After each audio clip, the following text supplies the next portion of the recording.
जय हिंद दोस्तों, 5 minutes a day series में आप सभी का स्वागत है। तो चलिए देखते हैं आज 30 सितंबर करंट अफेयर्स में कौन कौन सी खबरें रही हैं। तो सबसे पहला है हेरिटेज वॉक और उसके बाद है परिसीमन आयोग। तो चलिए देखते हैं ये क्या है। हेरिटेज वॉक विश्व पर्यावरण दिवस के अवसर पर मावा कोंडानार पर्यटन को प्रोत्साहित करने के लिए केंद्रीय पर्यटन मंत्रालय एवं जिला प्रशासन कोंडागांव के सहयोग से हेरिटेज वॉक का आयोजन किया गया। इसका आरंभ फरस गांव से हुआ, जहां पर बस्तर की पुरानी राजधानी माने जाने वाले बड़े डोंगर में काकतीय राजवंश द्वारा स्थापित कुलदेवी दंतेश्वरी के मंदिर का दर्शन कराया गया।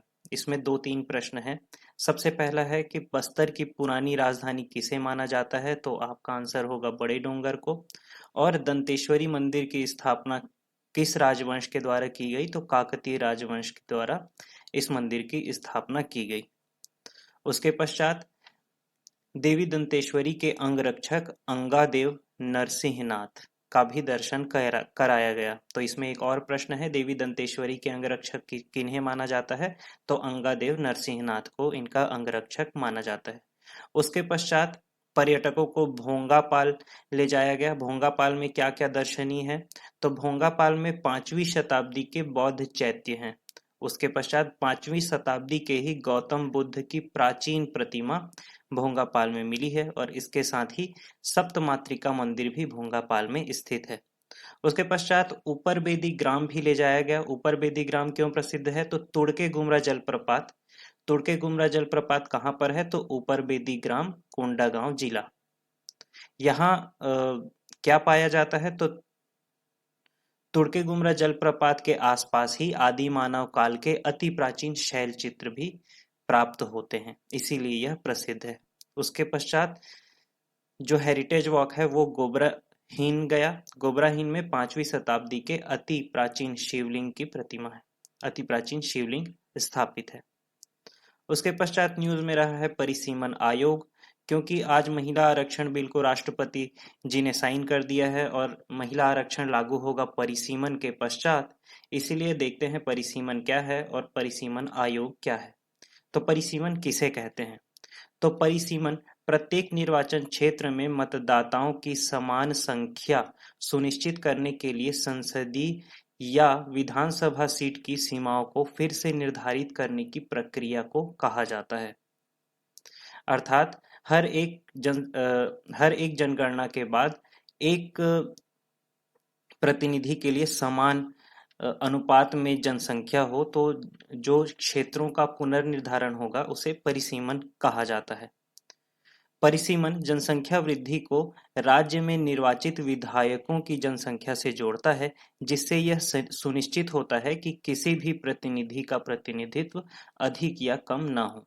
इसका अर्थ है कि हर जनसंख्या के पश्चात अगर जनसंख्या वृद्धि होती है तो प्रत्येक राज्य में निर्वाचित विधायकों का जो प्रतिनिधित्व है वह लगभग लगभग सेम हो।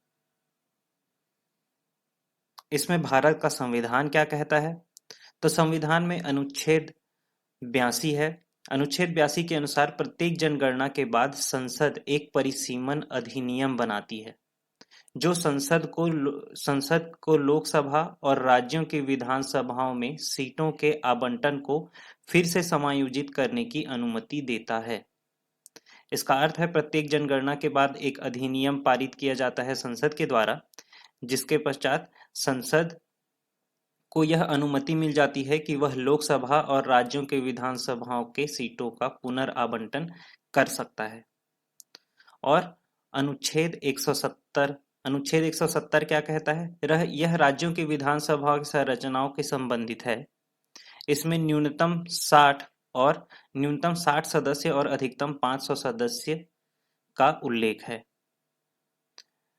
इस अनुच्छेद के अनुसार जनसंख्या जो है वह परिसीमन और सीट वितरण का आधार माना गया है।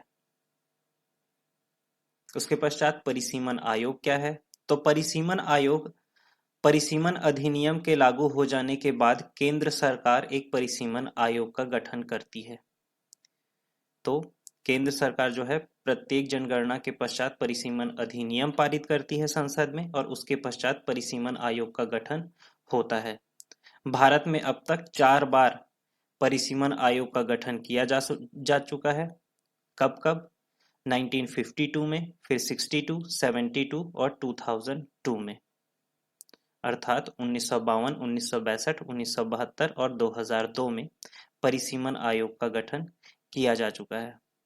तो परिसीमन आयोग का गठन कौन करता है? तो परिसीमन आयोग का गठन भारत का राष्ट्रपति करता है।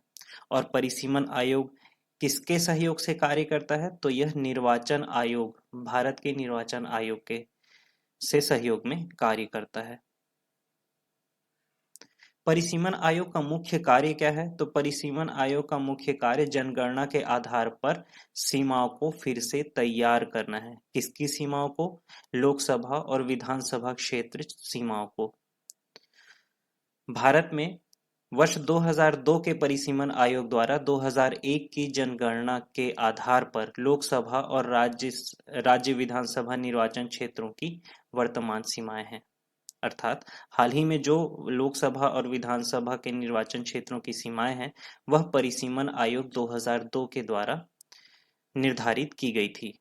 वर्ष 2001 में संविधान के 84वें संशोधन में परिसीमन अधिनियम पर प्रतिबंध लगा दिया गया था और उसे 2026 तक के लिए आगे बढ़ा दिया गया था।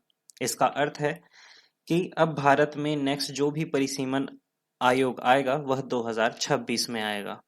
इसीलिए अभी महिला आरक्षण बिल में जो उल्लेख किया गया है परिसीमन के पश्चात जो भी आरक्षण 33% है वह लागू होगा 2026 में परिसीमन आयोग के गठन के पश्चात। आज के लिए इतना ही। यह जानकारी अगर आप लोग को पसंद आई होगी तो वीडियो को लाइक कीजिए, शेयर कीजिए, सब्सक्राइब कीजिए। धन्यवाद।